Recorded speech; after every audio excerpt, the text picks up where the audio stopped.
Hello. Welcome, everybody.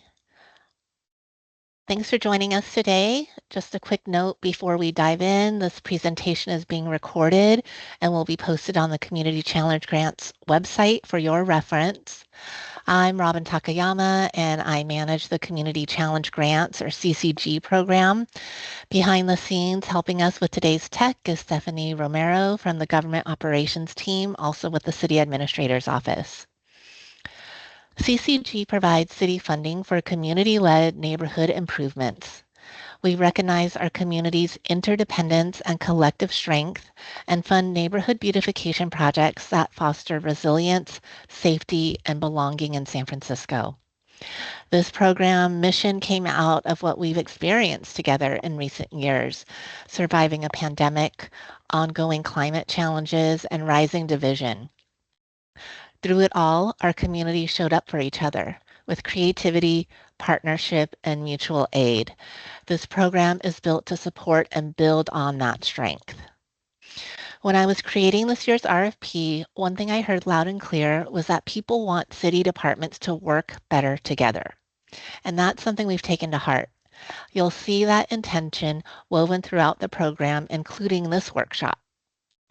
The purpose of today's session is to help you understand the city's programs, permits, or approvals that CCG projects may need to work with, get familiar with the permits, timelines, and potential costs so your application budget and work plan is accurate, and learn how to get the required property owner letter signed, which is part of your CCG application.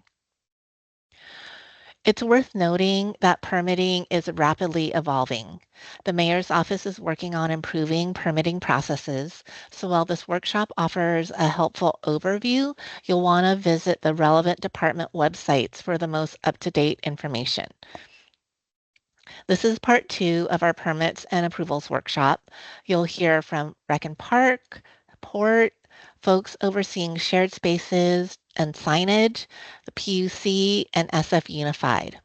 Part 1 was on Tuesday and featured MTA with regards to street closures and slow streets murals, the Arts Commission, who talked about public art, plaques, and projects on Arts Commission property, and Public Works, and they talked about the new Love Our Neighborhoods permit, greening, and cleanup. Again, the recording of all our online workshops will be on the RFP website, which you could get to by going to sf.gov/ccg. We want to hear your questions, so use the Q&A feature in Teams. Please include details in your questions, things like project location or scope, because they help the departments give you more accurate answers. And we may not be able to respond to everything live, but we will post responses to all questions on Mondays on the CCG website. Today is a starting point. If you have technical questions about your specific project, like whether a permit is needed or how to apply, please follow up directly with the department presenters. If you have questions about whether something is eligible for CCG or questions about the RFP, feel free to email me at ccg@sfgov.org. Thanks again for being here, and let's get started. Let's see, I have to stop sharing my screen, and I'm going to hand it over to Rec and Park. Hi, everyone. Thanks, Robin. I'm excited to be here. I am Abigail Mayer, and I work for the Partnership Division within the Recreation and Park Department. We work with our philanthropic partners to support park improvement projects throughout the park system and to support recreational programming for all, for youth, for teens, and for adults as well. And I'm here today with Mei Ling, who you'll meet in a few minutes. So we do have a presentation that we'd like to share with you. I'm just going to pop that up on the screen.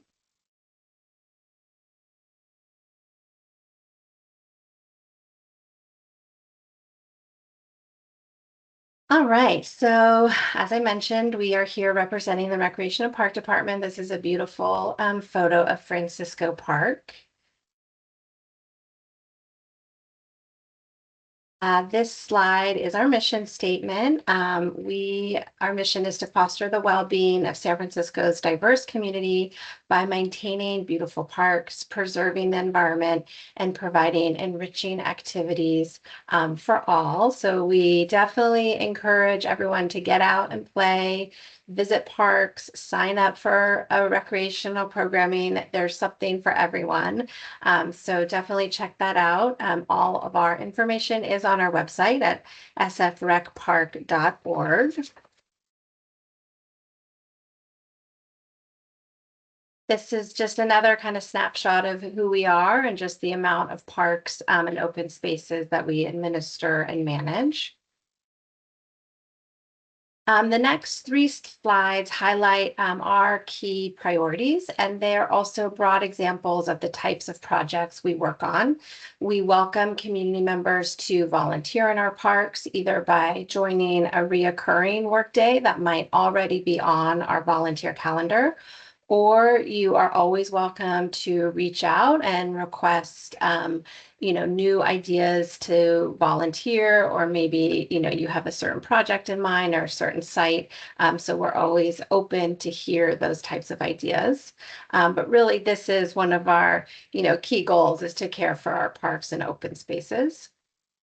And as I've mentioned, recreation is a huge part of our department as well. There are various ways to interact with city parks, and so exploring rec centers and pools is another great way to get involved. And then, of course, we love to support our youth programs. And this is a photo taken out at Heron's Head, which is one of our rec park sites that we collaborate with the port, actually. All right, now we'd like to share some examples of community challenge grants. We've seen some successful CCG projects in these main areas. So landscape and horticultural improvements, such as planting and trail maintenance.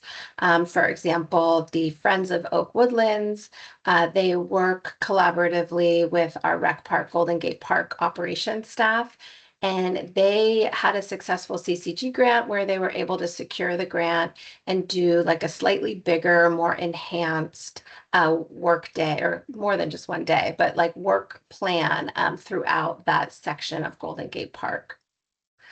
We've also seen groups who have added public art to a park, and have added things that kind of enhance the park, like a picnic table or a new sign or something that people feel like would be an important improvement to the space.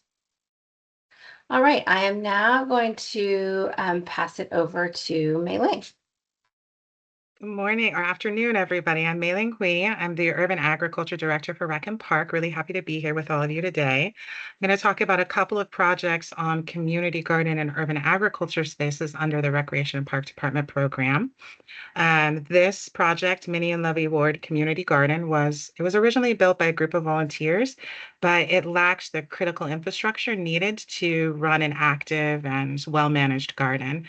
They didn't have water. It wasn't accessible to everybody, and there were very few planter boxes.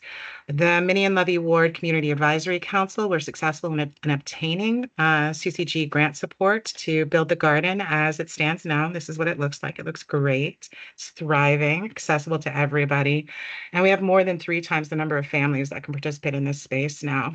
Many of the garden members here are growing produce to support their own family's food security, with a really big focus on culturally important food crops that help connect younger generations with their grandparents and their parents' foodways. So that's a build-out project. Would you go to the next slide, please, Abby? Yep. Thank you. Alamany Farm is another project that's received CCG support. It's the largest and longest running urban farm in San Francisco, and it's a food security farm. So our volunteers here grow very high quality produce to help feed their hungry neighbors. Our PD's major site partner here is the nonprofit Friends of Alamany Farm. Working through CCG, Friends of Alamany Farm have done many things. They've run year-long paid adult apprenticeship programs. They've supported school and student field trips and other special events for youth, and have several very large-scale community engagement events, including Earth Day and Harvest Fest. Next Harvest Fest is on October 25th. We'd love to see you all there. It's super fun. Friends of Alamany Farm lead the on-site farming work with volunteer work days. And in my time working with them, they've increased food production from about 2,000 pounds of produce a year to, I think they're going to get 33,000 pounds this year. So it's really impressive work that they're able to do. Hundreds of families rely on the farm for food, and CCG has been a really great partner in helping increase site activation and community access. So working with the Rec and Park urban ag sites, you're going to follow the same guidelines that Abby tells you about, but you'll work with me directly and set up with a partnerships team to get your letters of support. So if you're planning on suggesting a project on any of our community garden sites or our urban farm sites, if you haven't reached out to me yet, please do that soon. I'll pass it back to Abby. Thank you, everyone. Okay, great. Thanks, Mei Ling. So this is this is an example of a community challenge grant that took place in Silver Terrace Playground. Ledyard Alleyway is a major thoroughfare for residents of the Silver Terrace neighborhood and for everyone who uses the Silver Terrace Playground site, which includes athletic fields, baseball diamonds, outdoor sport courts, a playground, and a clubhouse. The group called Silver Terrace Forever had reached out to their nonprofit partner to work with CCG on a project. So this alleyway is a really important way to access the site, but as you can see from this photo, it was not very inviting. And some people didn't even realize that this was a pathway into the site. So the goals of this CCG project were to beautify the alleyway, to create a more welcoming entrance, and to promote a sense of community pride and awareness for the site. And the project included adding a beautiful mural, removing some of the existing chain link fencing, installing new plants with drip irrigation, and installing new site signage. So here's the after photo. You can see the new plants. You can't really see the irrigation, but that is super important and key to any planting project in our park system.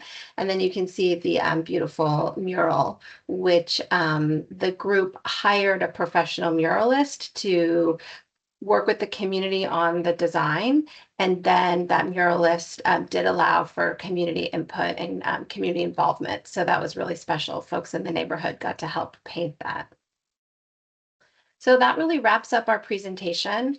Like Mei Ling said, we're happy to learn more about any projects that you might be interested in that take place on Rec Park property. Feel free to send your ideas to this email, recparkpartnerships@sfgov.org. We do require one of the CCG property owner letters.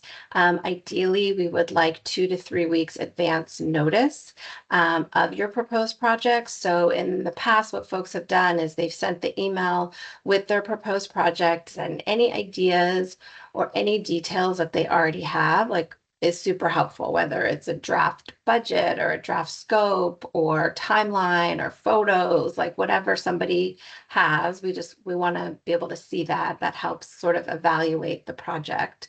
And then folks send their draft letter. We take a look at it. We review it. We review internally with our ops staff or other Rec Park staff to see if it's a viable project.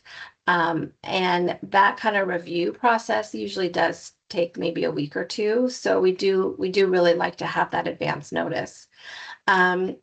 Once we sign your letter and get it back to you, then we continue working with you to kind of develop the project further.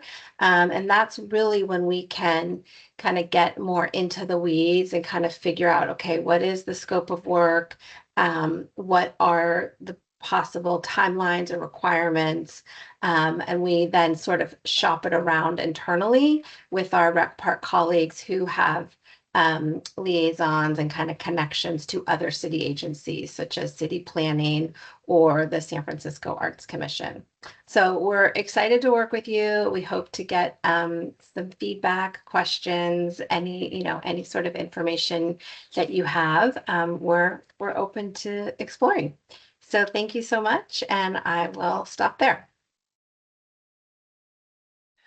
Thank you, Abigail and Mei-Ling. We don't have any questions. I didn't hear anything about a cost to do either, the greening projects or the partnership projects. Is there a Rec and Park fee to do that work? Yeah, good question. So it really depends on the scope of work for the project. So to work with our partnerships team, our operations team, our mailings team, we don't charge a fee. If the project being proposed is a more complicated project where we need to work with our capital improvement team, then that there is a fee there. The capital improvement project managers do require a fee, but that's usually for like a more major improvement project that includes like a lot of construction and a lot of just sort of time and energy and resources. But for the projects where we can just plug in with our operations team, like for example, um, I was using kind of the Friends of Oak Woodlands as an example. Like if folks want to plug into like our Golden Gate Park operations staff or operations staff who are working in our neighborhood parks, then those types of projects do not require a fee. Okay. Oh, let's see. We have a question.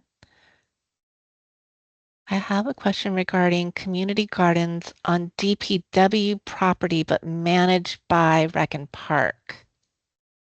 I assume we get a letter from DPW as owner and a letter of support from Rec and Park.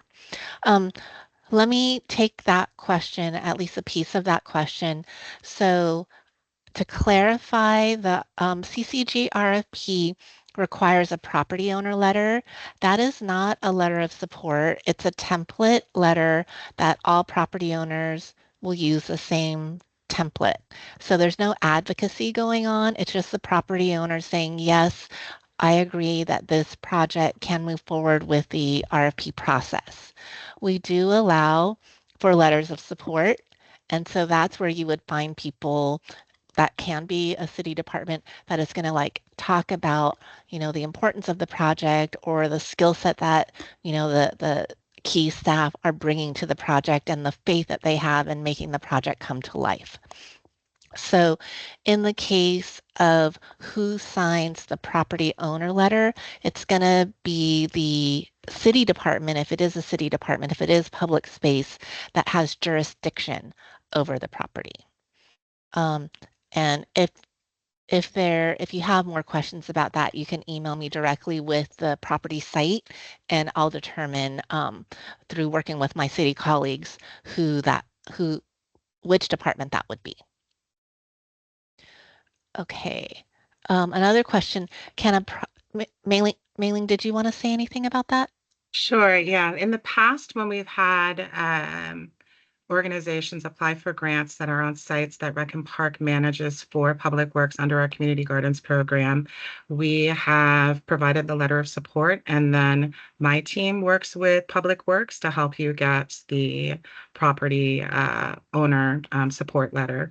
You will still need to talk to me and my team before you move forward to make sure that your project can be supported on these sites. But we typically help organize everything with you. Thank you.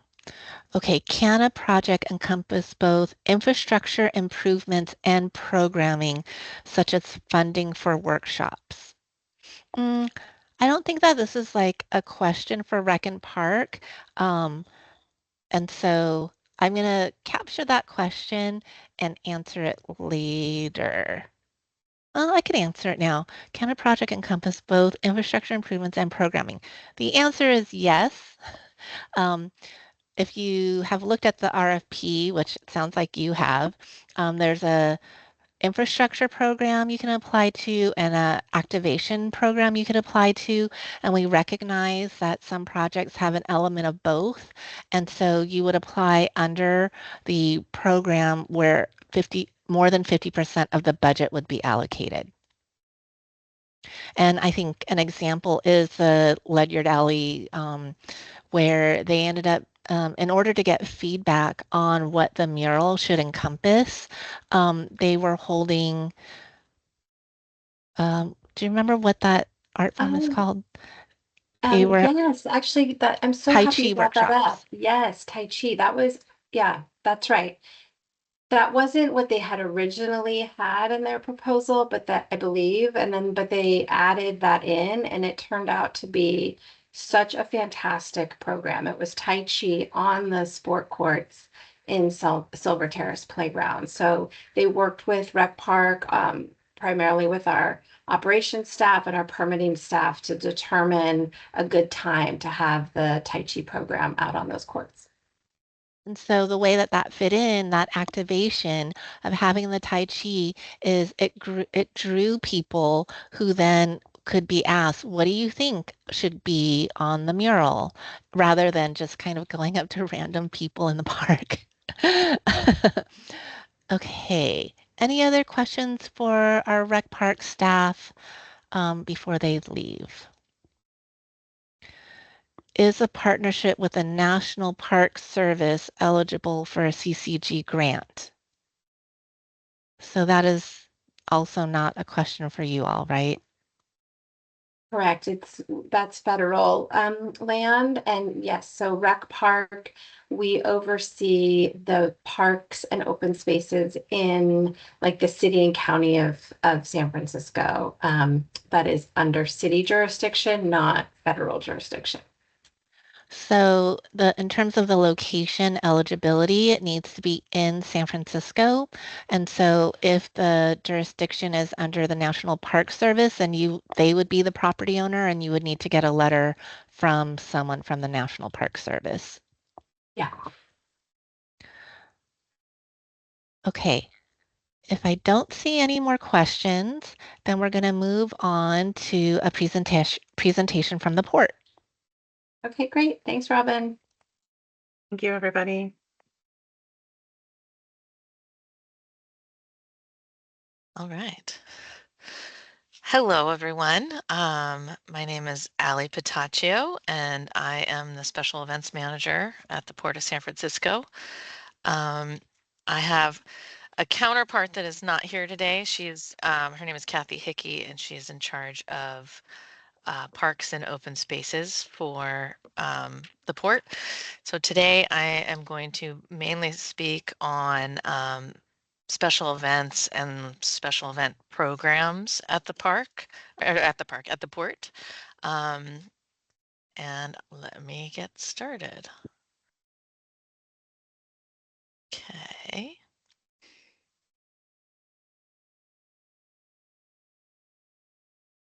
All right.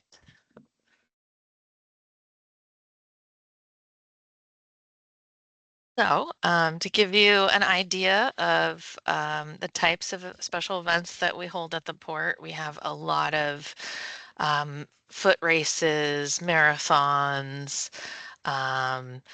festivals. We have the Portola Music Festival. We had the Diplo Race and Festival last year. We are currently starting a drone show program as well. We have a lot of wellness programs that are starting off, and we're hoping to have more activations, more regular weekly activations like markets, park markets, or recreational activities, wellness activities, etc. Let's see. Um, as far as the way that we, let's see, the way that we hold events, we have different ranges of size. So we have small, medium, and large. We base our fee schedule off of square footage. That's how we currently do it. There is a possibility of that changing. We're working on new structure right now with the Port Commission. So as of now, we base it off the number of people and the square footage of a location. For nonprofits, we have discounts, and often, depending on what you are proposing to the port, sometimes we have full waivers if it's something that is 100% helping the community. Let's see, we've got, to give you sort of a breakdown, things are a bit rigorous at the port. I like to explain the port to people as its own city. I know we're an agency within the city, but we also, we act like our own city. We have our own fire department. We have our own engineering department. And the way that things work here is the review of each department can take a while. So I like to, when people call about proposing events, to give people a heads up that it could be a while. And we need some time to review. So as far as sending in the letter that Robin was mentioning, we would like to have a month, 30 days, I think would be most helpful for review. Then that would be kicked back over to the community challenge grants if we approve. And from that point, we typically like 90 days for full approval of large scale events. So if it's a large scale event or if it's a program that's going to be ongoing, it'll go through a planning review, it'll go through an environmental review, as well as fire marshal, etc. From that point, the fire marshal will walk you through what type of permits you're going to need. There's a lot of permits necessary at the port for building and encroachment. The way we would do it for a program, an ongoing program, would be sort of an umbrella type of situation where if it's park markets, you could have 10 markets and you'd have the same site plan over and over, and we would approve it for 6 months to a year to 2 years out. We like to do those kind of licenses because it's easier for everybody. So if you have something like that, that would be excellent to go forward with. This is sort of a map of the licensing process, so you can see that things kind of move slowly around here. We are working on improving that, but these are the many different branches that a special event needs to go through before it can be approved. I'm going to talk about that more at the end if people have questions. And again, this is kind of an event checklist and the many requirements of the port. I think we have a reputation for needing a lot more permitting than other agencies. So we really want activations, and we're working on being as accepting as possible, but just as a heads up to let people know that there are a lot of steps. So the earlier, the better. We require on this event checklist, this is something that would be sent out to you. So depending on the type of event, some of these things might not be necessary, but these are all the different checklists, agencies that we ask you to go through and get permits from. And again, we're used to having pretty large scale stuff, so this doesn't really pertain to smaller events or smaller programs. Let's see, what else do we have? As far as streamlining the process, this is where we're at right now, we are currently in review of all of our fees and the way that we base our special event fee structure. And we are offering waivers. I can't really tell you the exact number or fee for an event unless I know the details, but we are working on getting that up on the website and open to the public. Yeah, so that is basically special events at the port. Does anyone have any questions?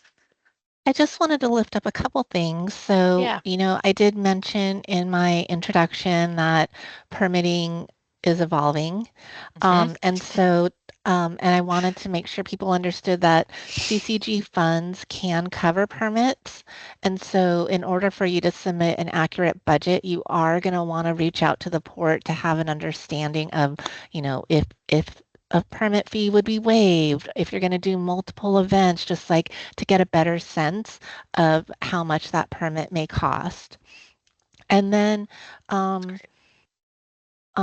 it was mentioned that, the port would like 1 month lead time in order to get the property owner letter signed. And so our deadline is October 9th. You're going to need that return to you signed so that you can upload it into the application. So just make sure you budget enough time for that. And then there was a subsequent timeline about, getting all of these other things on the checklist. So that portion is really for you to think about if you were to get awarded, what does your timeline look like? And so again, similar to the budget, these are pieces of your application for your planning, imagining that if you were to get awarded. Um, I was wondering, there are some areas of the port that people may not be aware fall under the port. So did you talk Mhm. about the geography of what falls under port jurisdiction? I didn't, but I can. Our geography is pretty interesting. We start, I always say we start at Fisherman's Wharf, essentially, right next to Aquatic Park, and go all the way down along the Embarcadero, basically to Candlestick Park, along the water. We have some property that's um, inland here and there, but essentially everything along the water from Fisherman's Wharf to where Candlestick Park is now is our jurisdiction. We have several parks. As Rec and Park mentioned, we have Heron's Head, we have Crane Cove, we have our new Bayfront Park, which we're really trying to focus on and activate that park. That's right in front of the Chase Center. And it's only been open for not even a full year. So we've had the Warriors are activating that park quite often right now. And we have a few other events coming up there. Essentially, Oracle Park is under our jurisdiction, so we deal with the Giants and the Warriors regularly. They also host events along the port. But yeah, and the ferry building, several pier sheds as well. So Thank you. So if people wanted to yeah. activate any of those areas or plug into events happening like during the farmers market or something like that, Mhm. um, that's the port.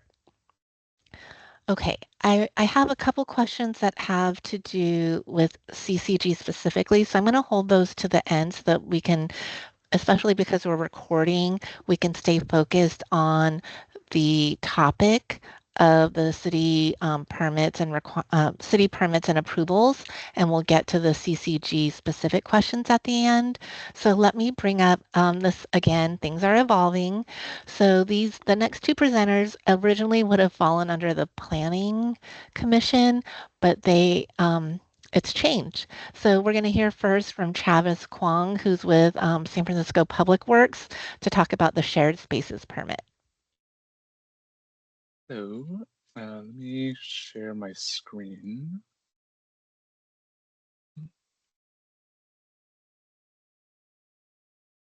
Is everyone able to see it?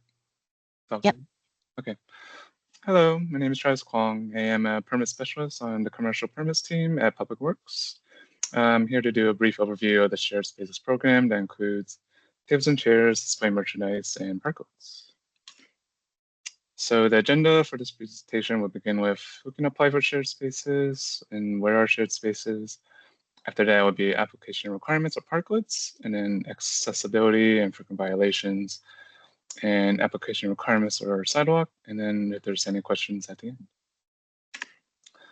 So where are shared spaces and who can apply? So shared spaces can occupy various places in the public right-of-way, like the sidewalk, parking lane, or roadway. And any San Francisco businesses, nonprofit organizations, and community benefits districts can apply. In this presentation, we will not be covering roadway shared streets. We'll just be covering parklets and the sidewalk.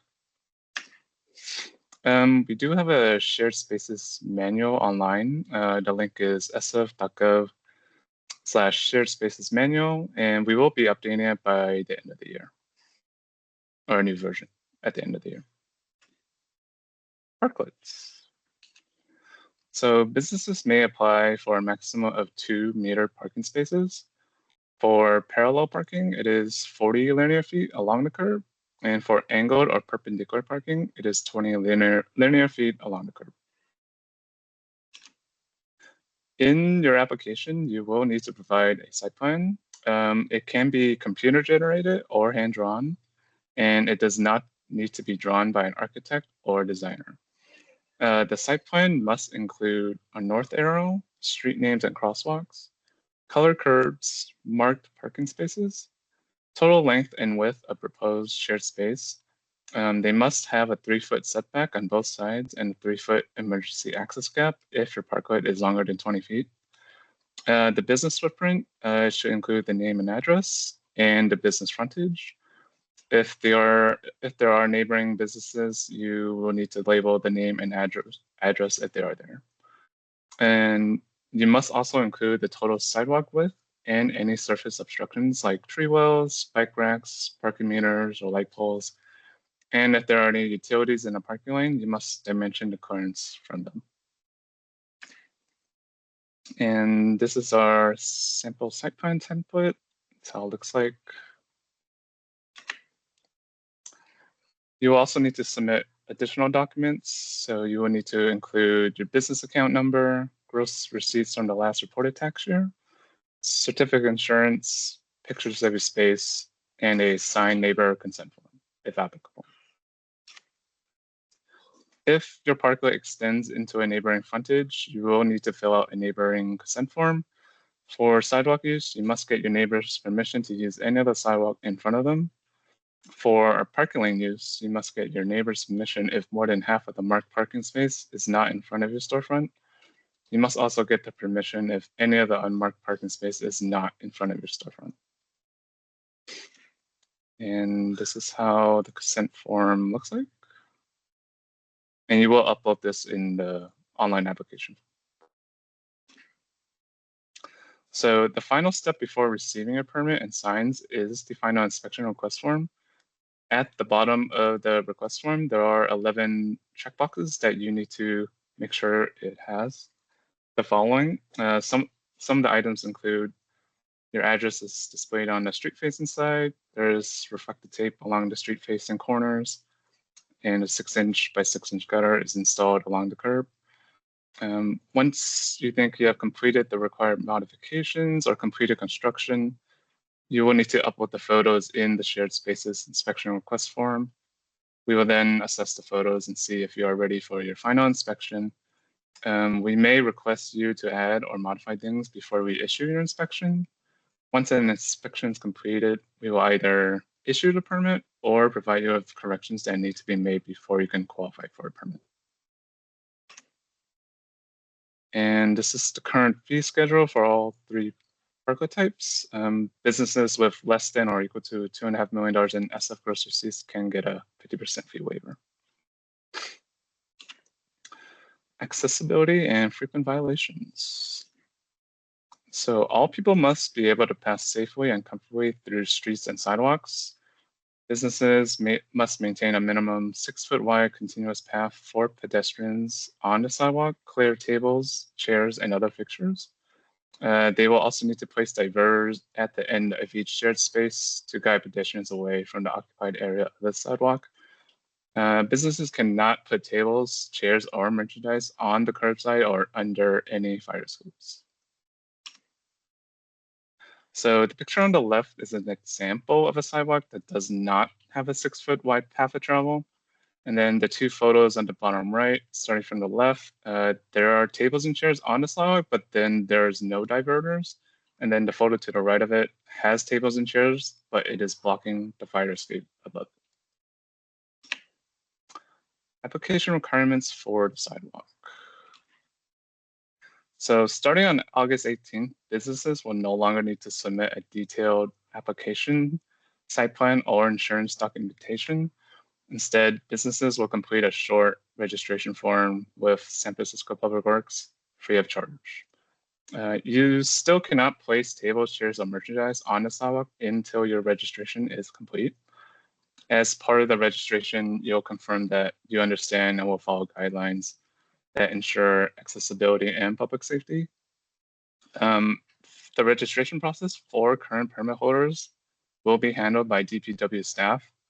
Businesses will still need to be required to comply with the original site plan we had accepted during our permitting process.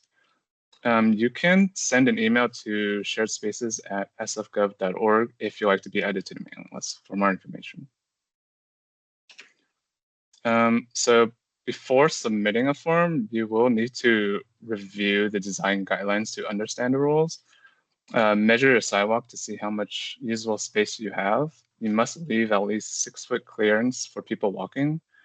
Make sure you're not blocking entrances, fire hydrants, ramps, or corner zones. Plan where you will place tables, chairs, displays, and diverters. We do have an online map of sidewalk widths from 2014. However, some streets may be missing or have outdated information. If your block is not shown or the data looks incorrect, you can measure yourself or estimate. So when the form does go live, you will need to provide your business account number, what you plan on placing on the sidewalk, tables, chairs, or merchandise. And then there will be an option to upload a photo of your sidewalk or a simple sketch of your layout.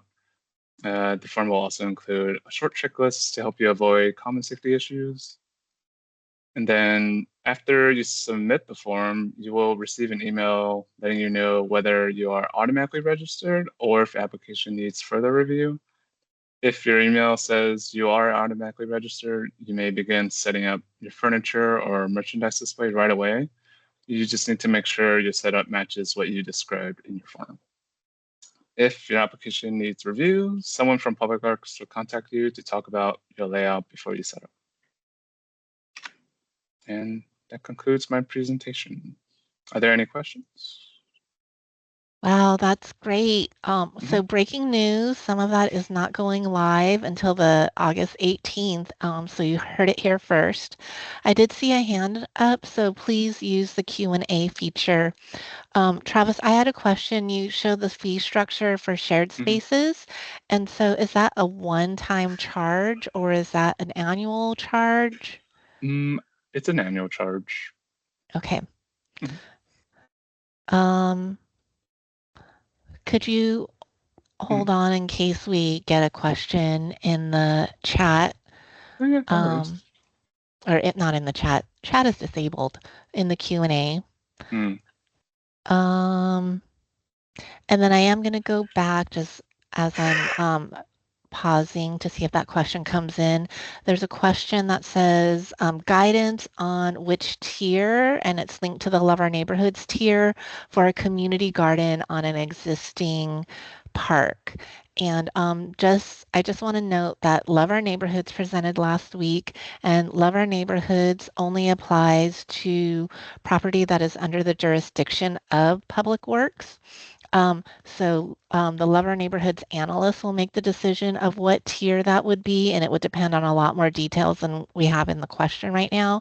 And then if it is in Rec Park jurisdiction or any other jurisdiction that's not under Public Works, then I'm going to make the determination by talking with Love Our Neighborhoods and understanding, how it's similar. So if you have a specific site, go ahead and email me at ccg@sfgov.org with the specific site so that I can answer your question. And Travis, that question did not come in, so I'm going to move us along to Rachel Leong, who's going to talk about about signage. Hi, everyone. My name is Rachel. Thanks for having me. Now let me share my screen.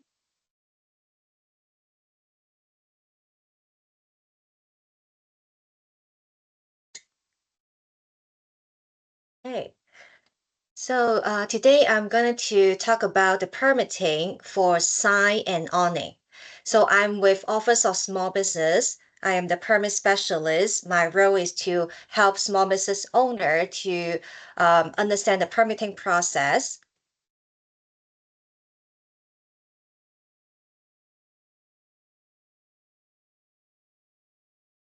So let's define what is awning and sign.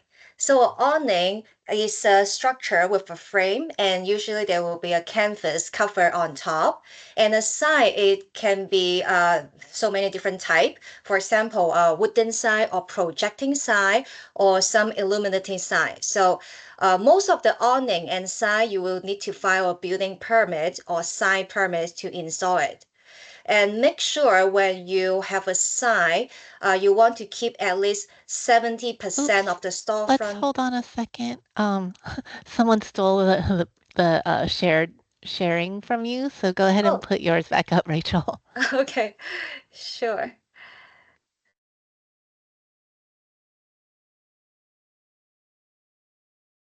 Okay, Okay, got it. now we're back on. Yeah. So when you put on a sign, make sure you keep 70% of the storefront window transparent, meaning you cannot cover, your size cannot be larger of 25% of the window size. And if you are planning to install awning, if there's a residential on second floor or above, your awning need to have a cut out hole that is at least 3 by 3 foot to make sure the ladder can go through if there any emergency.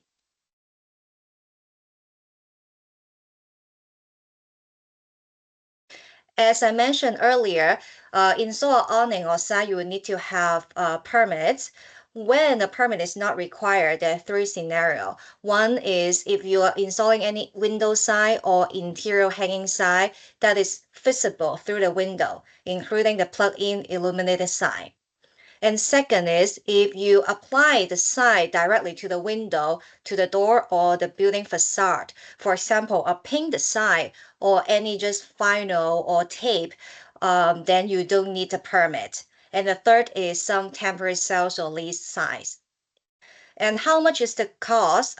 Usually depends on the project value. We can see for sign typical is about 900 for the permit fee.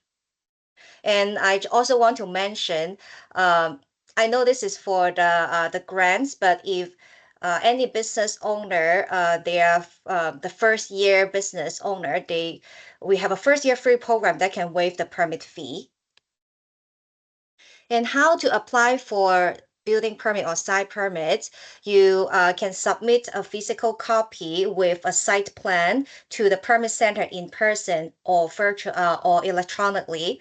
And the plan need to include this information, the dimension of the site or awning, what kind of material you will be using, and how are you going to attach the sign to the wall, and also the photo of the entire site.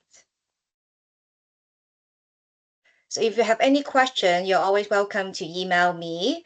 The email is sfusb@sfgov.org, or you can also schedule a virtual or in-person appointment with me. Here is the step-by-step website to show how to apply for a permit for awning on site. And that's the end of my presentation. Let me know if you have any question. Thank you, Rachel. And I will be collecting all the slides and posting them to the CCG RFP website, and this recorded video will be on our YouTube channel. I started a YouTube channel because of these, and then they will be placed, a link will be placed from our RFP website. So any questions about shared spaces or signage?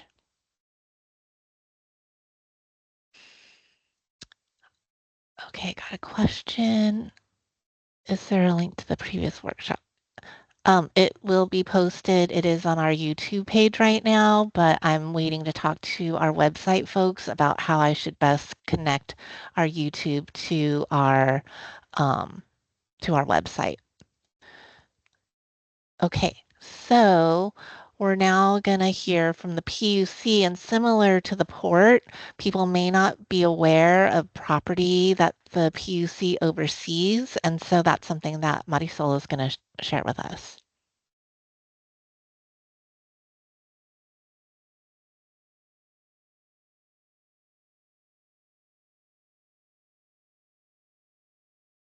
I don't know if you started, but you're on mute.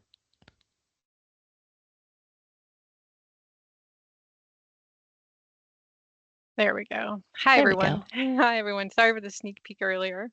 My name is Marisol Waters with the San Francisco Public Utilities Commission, SFPUC, Real Estate Services Division. And today I'll be discussing the process for community challenge grant projects. So as a little background, the SFPUC provides retail drinking water and wastewater services to the city of San Francisco, wholesale water to 3 Bay Area counties, green hydroelectric and solar power to Hetch Hetchy electricity customers, and power to the residents and businesses of San Francisco through the Clean Power SF program. The SFPUC has jurisdiction over property in 7 counties, and in San Francisco, the SFPUC has jurisdiction over more than 200 parcels.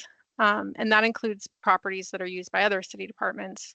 For example, Rec Park's use and operation of Lake Merced. The picture on the left here is the Garden for the Environment demonstration garden at 7th and Lawton, which is licensed for use by a nonprofit.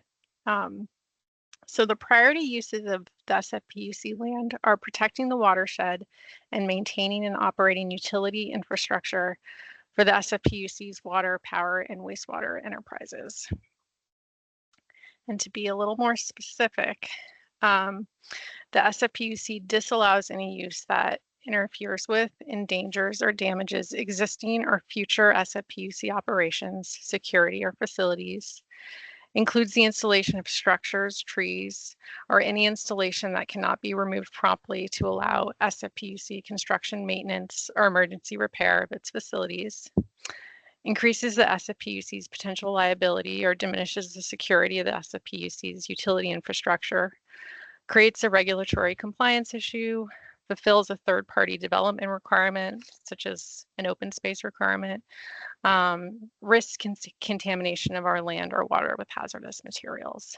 And this is just a partial list that is sort of most applicable for today's purposes. So certain secondary uses, such as a community challenge grant project, in this case, may be allowed under a license agreement. So, step one, if you have a proposed project affecting the facilities, easement areas, or land, which is under the jurisdiction of the SFPUC, is to fill out an in-city project review application. It's 4 pages, although you can see from this first page here, there's a lot of text. And so that can be found at www.sfpuc.gov/project-review-sf, and that is submitted via email. The application includes fields for the project proposer, the project description and duration, and a checklist of potential project construction activities. You will also need to submit project plans and labeled photos of the project area, and that's further described in the application. But a marked up aerial image as well as some on-site photographs are helpful. So after you submit an application, it will be distributed to the In-City Project Review Committee, which includes representatives from water, power, and wastewater, as well as other divisions within the SFPUC, in order to offer a coordinated opportunity to comment on project proposals. The in-city project review process may also include a Zoom meeting with the project proposer to better understand the project and discuss questions. Proposers may be asked to make modifications depending on the existing site conditions. And following the in-city project review process, the committee will issue a comment letter that will outline the comments from the project review committee and, if applicable, the required project compliance and protection measures that need to be coordinated and completed prior to project commencement. And that this process would also, at this point, would also involve signing the property owner letter that's included in the Community Challenge Grant application. And similar to the port, we would need about a 1-month lead time for that property owner letter. So if the SFPUC finds that the project is compatible with SFPUC policies, step 2 would be for the project proposer to enter into a license agreement with SFPUC. And this presentation is geared sort of with the intention of, or toward proposed installations. So SFPUC Real Estate Services is responsible for issuing licenses to third-party users of SFPUC land, and will evaluate and verify the financial and nonprofit qualifications of licensees. This information is similar to what is required for the Community Challenge Grant applications, so you will likely already have it on hand. The license will therefore include requirements related to the processing fee, use fee, security deposit, property taxes, insurance, and maintenance. Regarding the use fee, it's determined by the fair market rent for the license area. We are responsible to our ratepayers. If the SFPUC wishes to award a no-fee license or a below market rent license, the SFPUC is required to make a finding of the public purpose to be served by the license and receive SFPUC commission approval. Regarding the insurance, for use of SFPUC land, the SFPUC requires general liability insurance, and depending on the project or use, other types of insurance may be required, including workers' compensation, auto liability, or pollution liability. Regarding the maintenance, the licensee will be solely responsible for any repair or maintenance of the proposed project installation, and additional license area maintenance responsibilities will be outlined in the license. And then before deciding to issue a license, the SFPUC must also determine if CEQA, the California Environmental Quality Act, applies to the proposed agreement and the proposed work within the license area, and if so, verify compliance. And so if you have any questions, please submit them to sfprojectreview@sfwater.org. And kind of as a reminder, even if your project is not occurring on SFPUC lands, please reach out to us at sfprojectreview@sfwater.org, so that we can, discuss what is in the project area. That excludes if your project's occurring in public streets, but we do have a lot of infrastructure and paper streets. I'd also encourage you to check out our grants programs on our website and our community facilities and community programs. Best of luck with your applications, and let me know if you have any questions. Thank you so much. Similar to the Arts Commission's presentation 2 days ago, I was just trying to think about the different types of sites that CCG project applicants may want to activate. And so I thought about the Southeast Community Facility, but PUC covers so much more. So thank you for being here. And keep in mind, at least 2 of these have asked for that property letter at least 1 month in advance. I'm glad for the folks that are on this call that you are being proactive and, being considerate of the timeline. Okay. There is this question. Okay. It was from an anonymous person. It says, and I think it had to do with Travis's presentation. It says, this is for the creation of a shared space led by a brick and mortar business community org, question mark, not necessarily activating existing shared spaces. Travis, can you come on and answer that? So, we need to ask a team member about that one. I'm not too familiar with that question, but I can respond back in like a couple minutes. Is that okay? Sure. I Thank mean, you. but the presentation that you made was on how to get the shared spaces, like how to Yes. establish taking a piece of the street, like a parking spot, and turning it into a shared spaces. In terms of activating, we can get the follow-up from your team. Okay, sounds good. Okay, and then any questions about what we just saw from the PUC? If not, I'd like to get Simon and Elizabeth on to talk about working with SF Unified. Thank you. Hi, I'm sorry, my camera's not working. So I apologize for that. But hopefully everyone can hear me. Yep, and then I know Simon's was working. Okay. There we go. I'm on. Okay, great. So I will go over the process and the procedures for donated improvement projects at SFUSD, and then Simon will discuss in details of the technical aspects of the project, what he would require in terms of submission for review and approval. So my understanding is that the sometimes our school and sometimes our nonprofit organizations that partner with our schools, such as PTA, applies for the grant to install improvements at school sites. So sometimes the school would apply for it, and if that is the case, if the school is the grantee, then my understanding is that the funds would then be in the school's budget.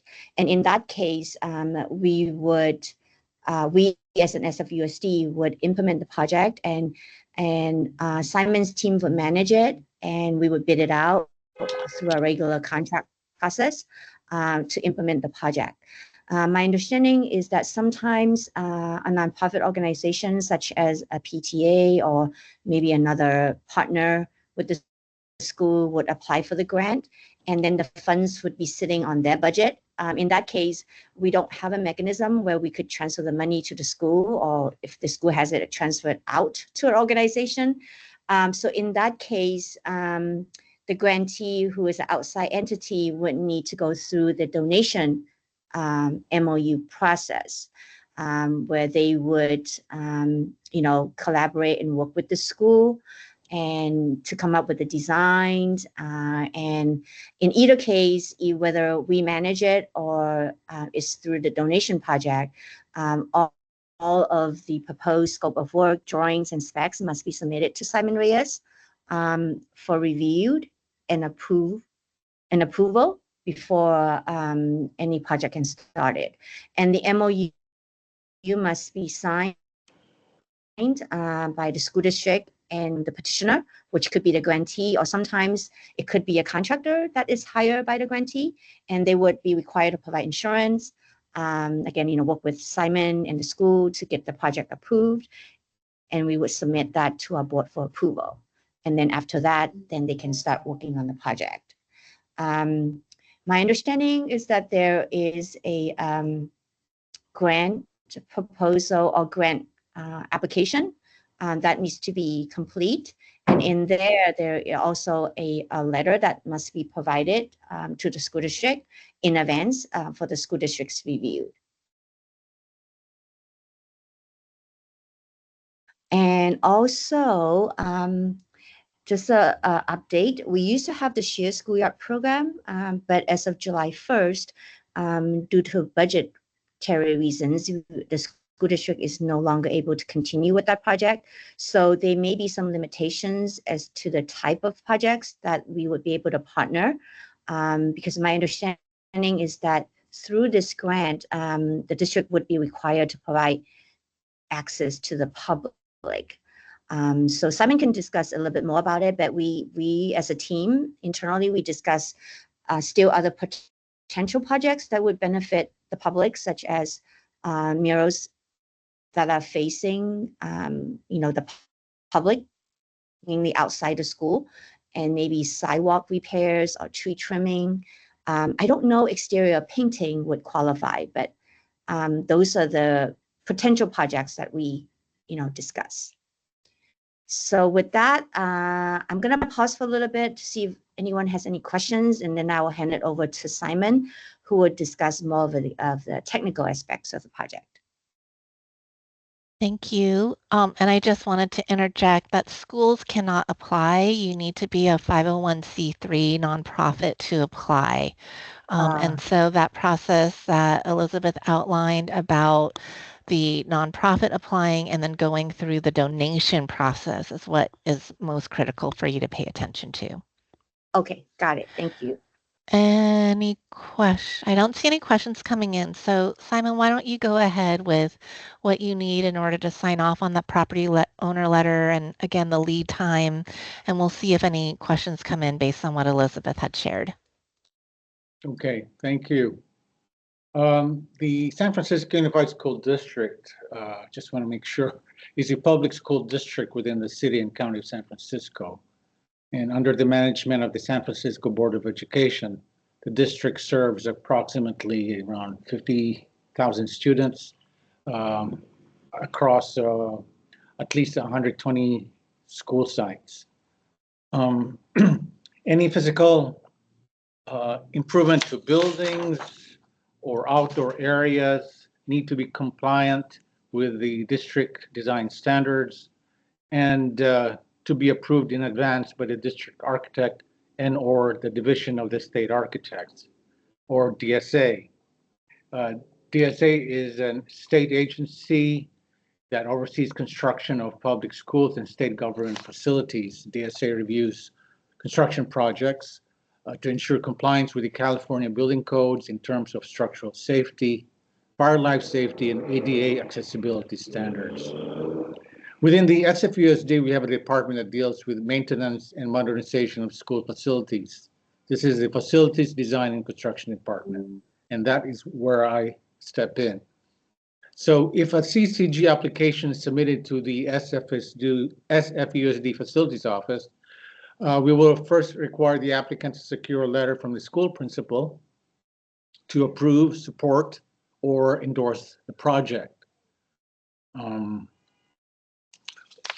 Once the project is taken in by the facilities office, the district architect will review the project and determine whether it complies with the district goals of and making sure the project will enhance the educational environment.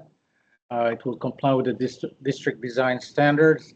And if it is determined that this project needs to go to DSA, then we would mention this to the applicant and will require DSA review. The applicant will have to be responsible for paying any fees associated with the review of the project. And what type of projects need to go to DSA? For the scope that's allowed by the CCG grants, there are a lot of exemptions, and this vary from project type to type. So I can't really enlist all the projects that are exempted from DSA. Just a small example is like a fence project that may require enhancing a school environment or repair a torn down fence. Any fence that's less than 8 feet high doesn't need to go to DSA. So that's one example. Any cosmetic or aesthetic improvements to our facilities does not require DSA review.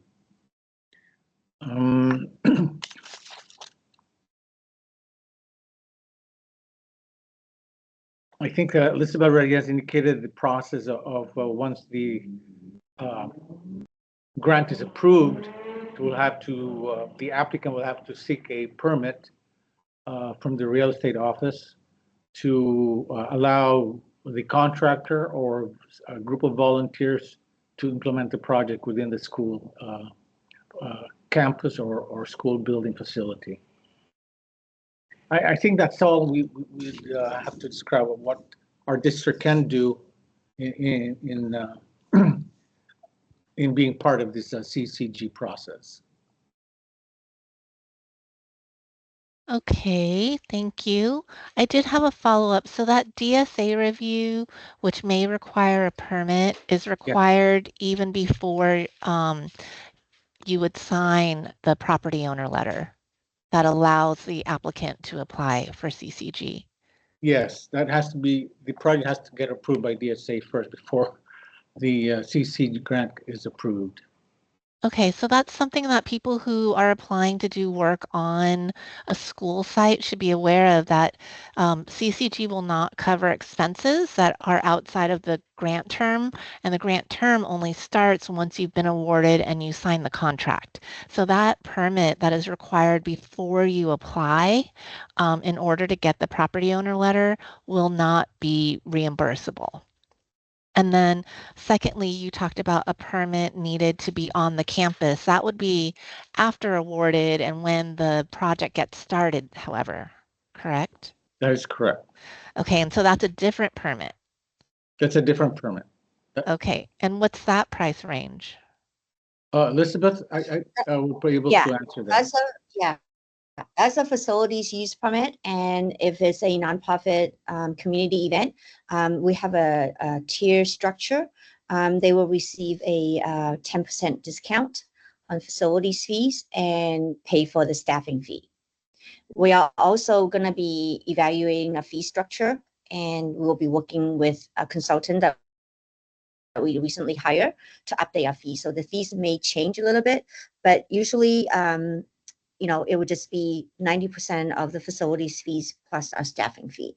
And if they would like to get a fee estimate, they could go to our website and log into our system and put in a permit, and the system will automatically generate a fee estimate. I could share all the links later if that would be helpful. That would be great. However, we haven't received any questions yet. I think it'll be helpful for me to know. So that is the last presentation. I am going to circle back. Travis got back to me about the question about shared spaces and the brick and mortar, and that it's not, or the question about whether his presentation covers activating shared spaces, and it does not. His presentation was about establishing the shared space, the physical space.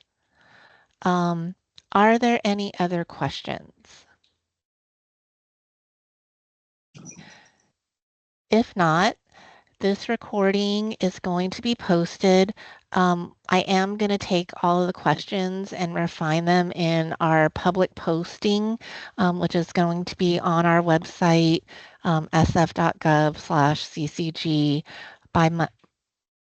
before Monday is over. And so, that is when I've really checked with all the departments about the answers and clean them up.